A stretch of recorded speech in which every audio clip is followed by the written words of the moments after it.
দাদা ঘটনা সকালবেলা থেকে আমি পুলিং এজেন্ট আসলাম আমরা সাইডে তখন থেকে মানে তারা বিজিবি লোক হয়ে গেছে মানে তারা আগে ওইটাকে বেরিয়েছে পুলিং এজেন্ট আমি থাকা পারতাম কইছে ওই সিস্টেম নাই তো কইছে আমি 3 নম্বর ওয়ার্ডের লোক কইছে 3-এর থেকে 4 গিয়ে মানে হইতো না প্রার্থী থাকতে পারবো তারা কইতেছে আমি পুলিং এজেন্ট থাকতে পারতাম প্রার্থী থাকতে পারবো প্রার্থী থাকতে পারবো এই কথা কইতেছে আপনার উপর কি আক্রমণ হয়েছে?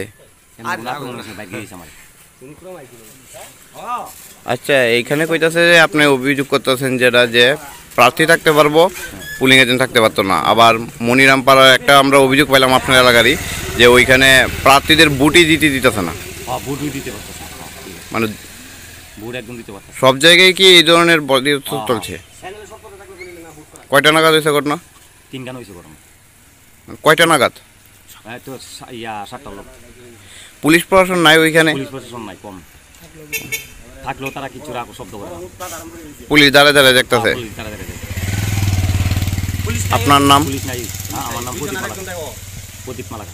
ঠিক আছে।